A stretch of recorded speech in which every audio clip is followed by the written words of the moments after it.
Glad your church tonight will be in probably what is the most familiar chapter in all the Bible. If I ask you if you could quote a chapter of the Bible, you might say, well, no, I can't quote a whole chapter of the Bible. We bet you can. Turn to the 23rd Psalm. That's where we'll be tonight. And we're going to read it in its entirety here in a minute, right? A whole chapter of the Bible. But tonight, as we look at this, and as we've discussed over and over again, the names of God reveal to us His character. As we discover, or we're reminded more and more of who He is through looking at His names and His character, it ought to become easier for us to trust Him.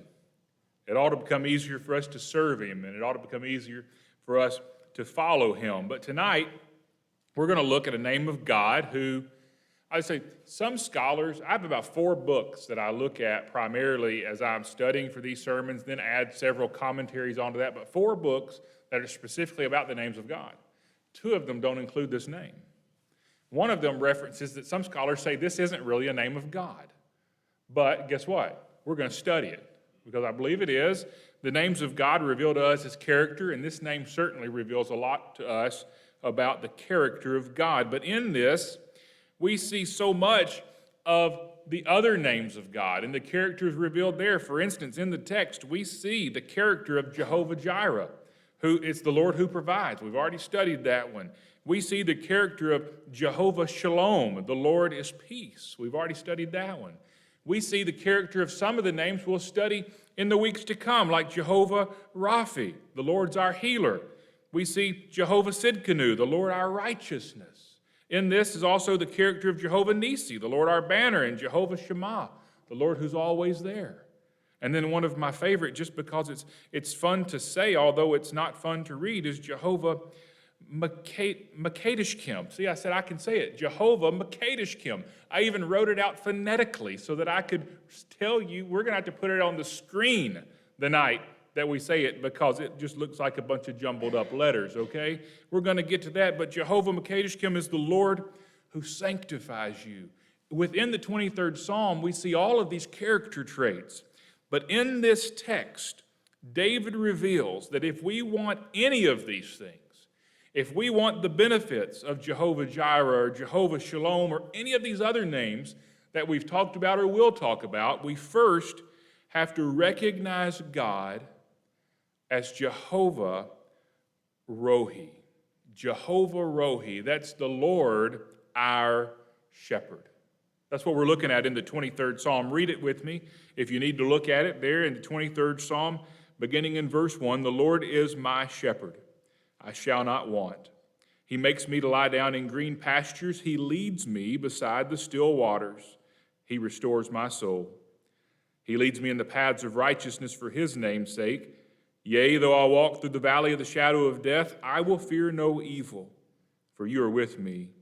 Your rod and Your staff, they comfort me. You prepare a table before me in the presence of my enemies. You anoint my head with oil. My cup runs over. Surely goodness and mercy shall follow me all the days of my life, and I will dwell in the house of the Lord forever. Let's pray together. Father, we do thank You for Your word. And we thank You for the truths that are in Your word, the promises that are in Your word. And Father, I just pray that You'd show us tonight how it applies to us here. Draw us closer to You as we learn more about who You are as Jehovah Rohi. I pray this in Jesus' name. Amen. I remember as just a young child misunderstanding the first verse of this psalm. The Lord is my shepherd, I shall not want. You know, just as a little kid, in hearing it, see, this is why it's important to be able to read. As a child, in hearing it, I thought it was saying, the Lord's my shepherd, and I shouldn't want Him, right? The Lord is my shepherd, and I shall not want. I shouldn't want Him. The Lord my shepherd, and I thought that just doesn't make sense. It's important to learn to read. It's important when you do read and when you write. Here's something even more important. When you write, I would say the young people need to know this, but the older people do too, because I see your Facebook posts and I read your text messages. Punctuation is important, right? Punctuation can completely change the meaning of what you're sending out, okay? So punctuation's important. Look at the first verse.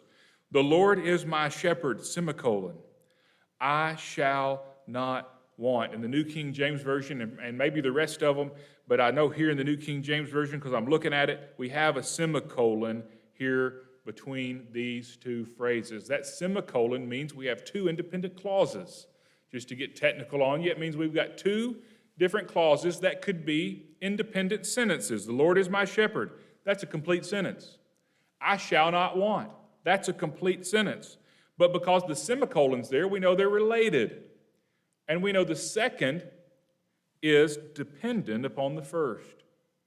You see, that may be the most important thing you hear tonight, before we get to any of the rest of the 23rd Psalm, is that the second line of verse 1 is dependent upon the first line of verse 1.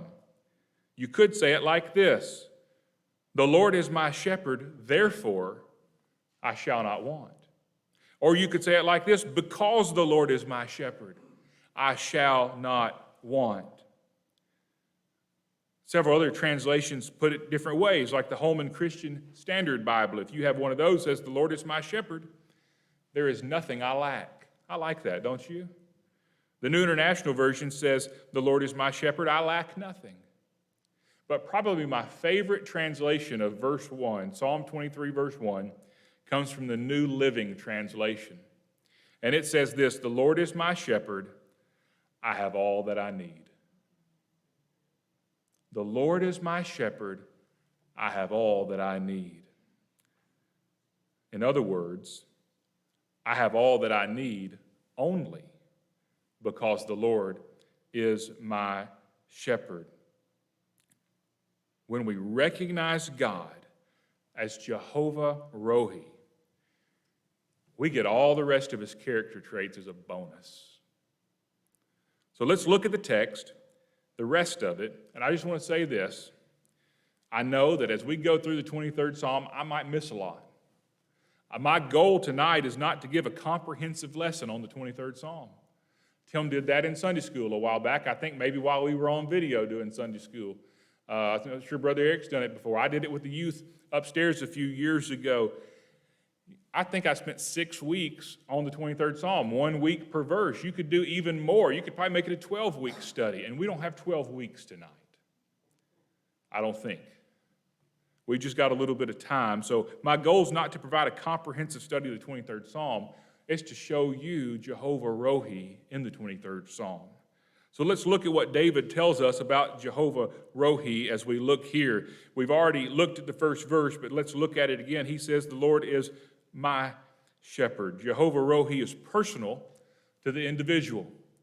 As you notice, this is a compound name of God. Jehovah, the personal God to the nation of Israel, the most personal name of God to the nation as a whole. And, you didn't have to do anything special in order to receive the blessings of Jehovah except be born a Jew. To be born a member of the nation of Israel, you fell under the covenant and therefore received the blessing of having Jehovah as your God. Jehovah is the personal name of God to the whole nation. But that's not so when we add Rohi on there, because David doesn't say Jehovah Rohi is our shepherd. He says Jehovah Rohi is my shepherd. He says he is my personal shepherd. He says it's a decision that I have to make. It's not a decision anybody else can make for me. It's not a decision my mama can make. It's not a decision my daddy can make. It's a decision I have to make. Doesn't matter how I was raised. Doesn't matter how anything else. Doesn't matter how I'm affected by anything else. I have to make the decision that God is my shepherd. God's interested in the good of the group.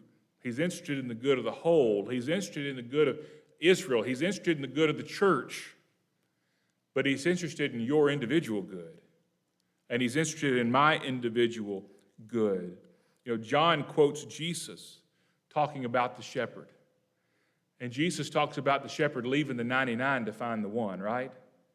The group's important, but the individual is just as important. Notice something else about this personal shepherd. He says, the Lord is my shepherd. He is actively now, David says. Many scholars believe David is writing this looking back on his life and seeing how God's led him throughout his life. And David doesn't say, I can see times when the Lord was my shepherd. He doesn't say, if I really straighten my act up, I can see how the Lord will be my shepherd in the future. He doesn't say, you remember that time when I really messed up with Bathsheba and all that kind of stuff? Well, he stopped being my shepherd then. David doesn't say any of that. David says, the Lord actively is, in the present tense, my shepherd. Not I hope he'll be, he is. And it reminds me of Psalm 46, verse 1, which tells us this: the Lord is our refuge and strength, an ever-present help in times of struggle. The Lord is our shepherd now. Not something we have to wait for, not something we have to long for. When we submit our lives to Jehovah Rohi, he is a personal, present shepherd now. That's the first thing David shows us. And I promise I don't have points for every single line of the psalm. It just so happened that the first two lines are my first 2 points. He says, the Lord is my shepherd. The second point, I shall not want. Do you realize how much is wrapped up in that phrase? You see, to really understand this phrase, we have to go back to the first line, the Lord is my shepherd, Jehovah Rohi, and see, what does the word Rohi mean? You might say, well, it must mean shepherd. Well, in a way, but the Hebrew word, the actual definition of the Hebrew word Rohi means to feed or to lead to pasture. That's certainly the job of the shepherd. The primary idea here is that the behind the word Rohi is that this is the individual who takes the sheep to where the food is. Seems like a pretty straightforward thing. As a matter of fact, if you're like me and you like to eat, you say, well, I really like the Lord to be my shepherd. You're going to lead me to where the food is, right? Well, that's not what we're talking about. He says, I shall not want because the Lord feeds me physically and spiritually. But there's even more to that. And to really understand it, we got to go a little further.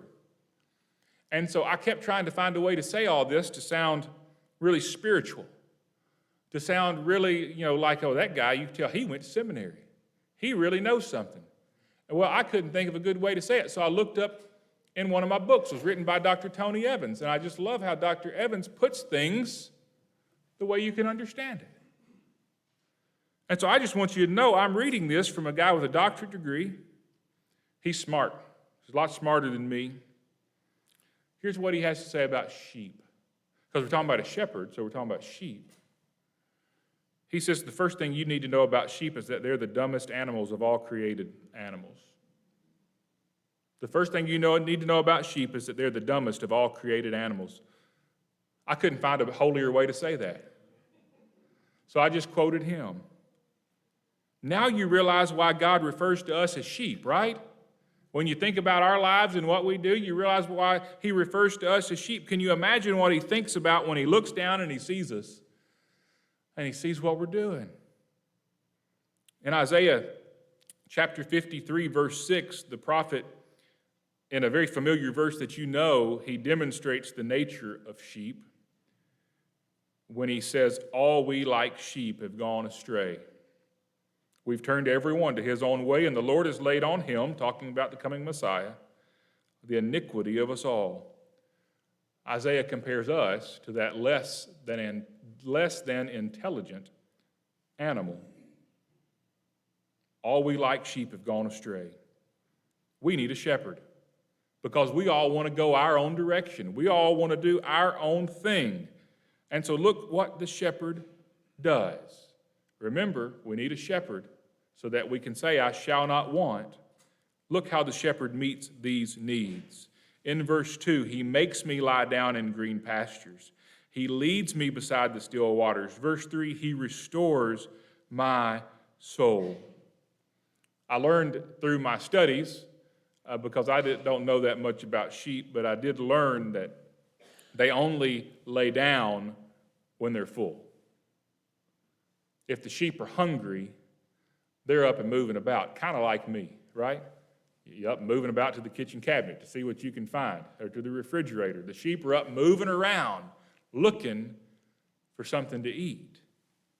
So the shepherd would lead them to a green pasture where they could find plenty to eat. They don't have to be up all day eating and just completely wearing themselves out. They can get their fill and they can lay down. And another thing about sheep, though, you got to watch them. If they lay down too long, they can end up getting suffocated and rolled over. The shepherd had to be there where he could get them up. The shepherd's got a lot of work to do in the green pasture. Not only does he meet their physical need for food and rest, we move on, and he says, he leads me beside the still water. You probably know that sheep won't drink from moving water. We say those picky sheep, they ought to take what they get. Well, no, it's a safety hazard. Because of their wool, if they were to fall in and get too close and stumble, the wool soak up all the water, and then guess what? They're a lot heavier, and they fall in and they drown. So the shepherd would lead them to still water, to quiet water. Sometimes he'd have to take and dig out a channel so that water would flow into a pool where they could safely drink. So he's not just looking out for a physical need, he's looking out for their safety as he does all this. In other words, when the Lord's our shepherd, he leads us to environments we can handle. That's an interesting way to put it. That doesn't always mean they'll be pleasant, but it'll be an environment we can handle knowing he's nearby. Green pastures and still waters lead to something else. He says he restores my soul. Here's an important lesson.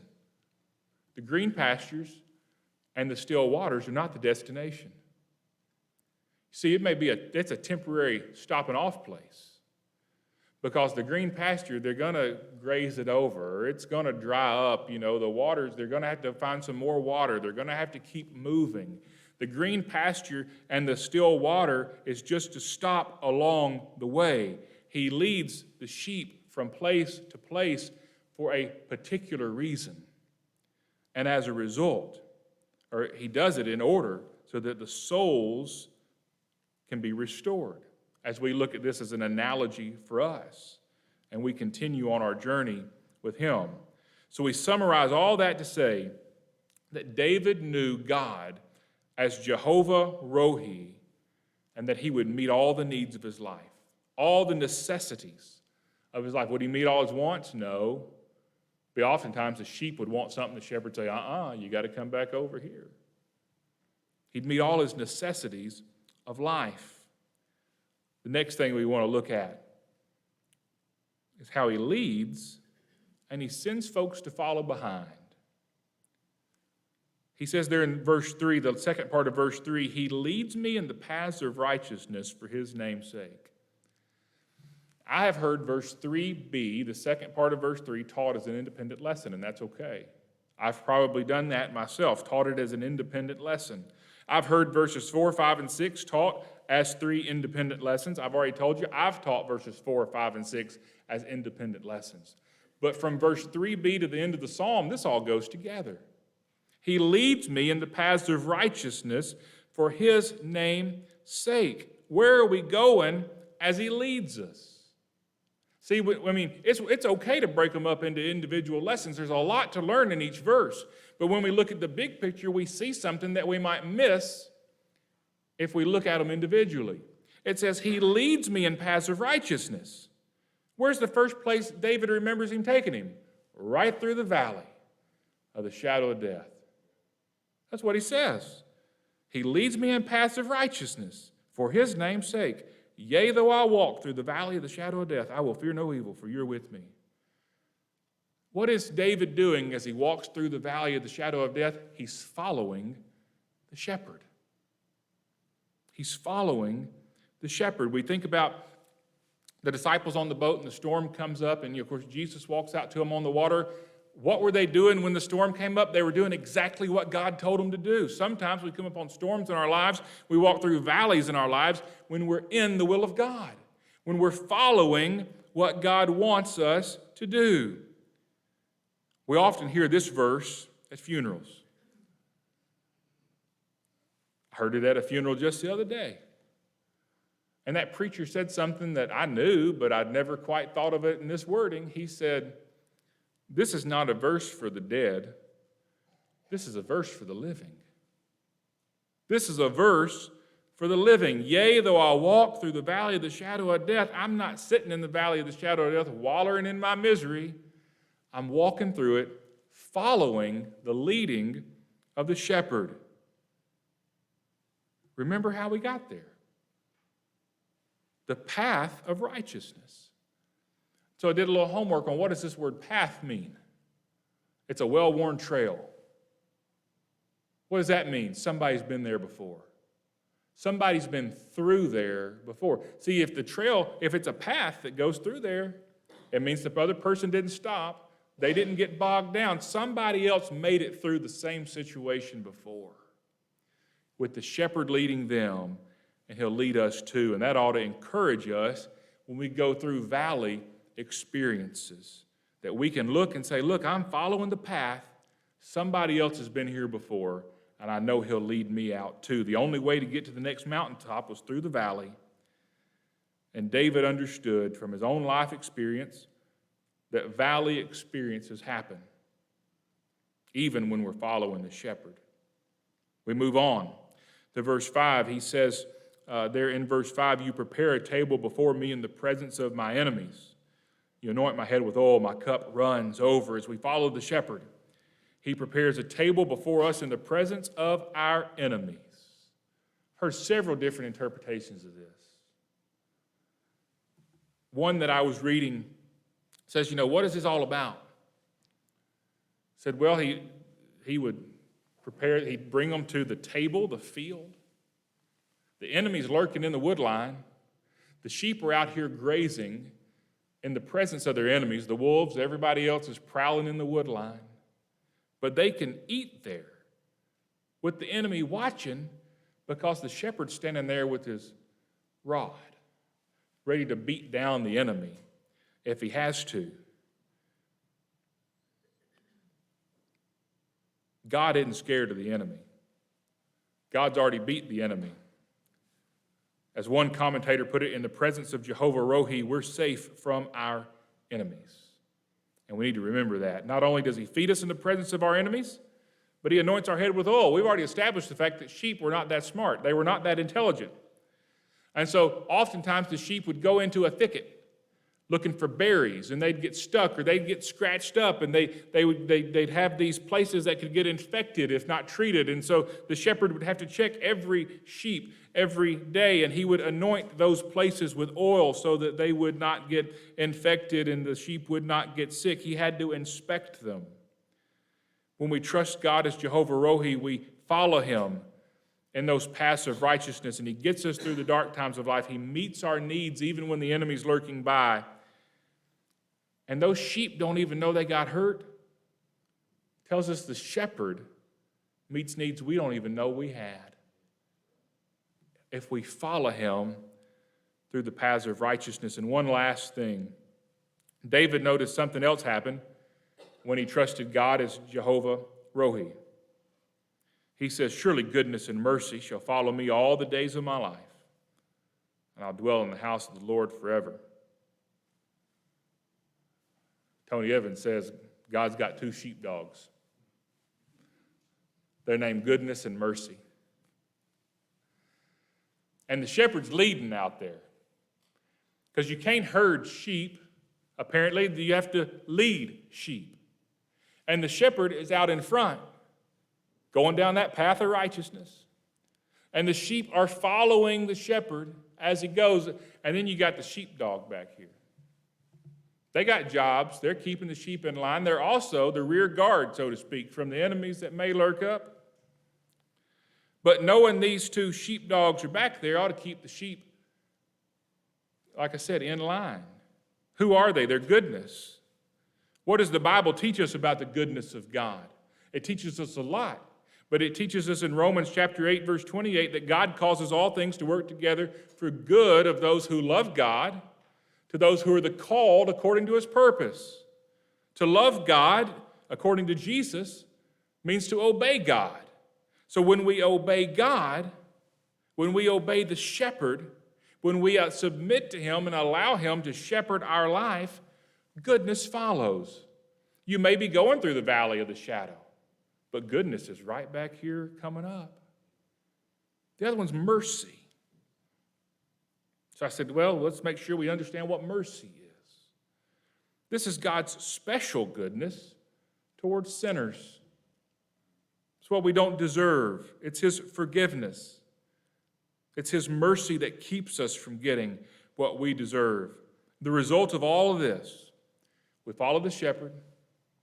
We allow goodness and mercy to keep us in line back here behind us. And he says, I'll dwell in the house of the Lord forever. Now, I was caught off guard by one of the commentators and had to do a little more research on this. You thought we were through. But one of them said, you know what? That doesn't mean eternity. Said the 23rd Psalm's not talking about eternity. That's what one commentator said. So I said, well, I got to see if they're right. So I looked this up. So I looked up the Hebrew word that is translated forever. Because forever seems pretty eternal to me. I don't know about you, but the New King James translators translated it forever. But the Hebrew word translated here as forever is really better translated for the length of my days. Think about it. I'm not worried about anything past the length of my days because I know what's going to happen after the length of my days are over. You know, I'm not worried about having to follow any path or do anything else once the length of my days are over. That's what we're focused on. Here's what David's saying, because I submit to God as Jehovah Rohi, because I know he's the shepherd that leads me and guides me, if only I will submit to him. I know that I'll spend every day of my life basking in the mercy and the goodness of God, if only I'll submit to him as my shepherd. The Lord is my shepherd. I have all that I need. All of life's necessities met, help on our best days and on our worst days, and even those needs we didn't know we have are met. If only we submit to him as Jehovah Rohi, the Lord, our shepherd. Is there anything before we go? If not, if you'll stand and we'll be dismissed with a word of prayer.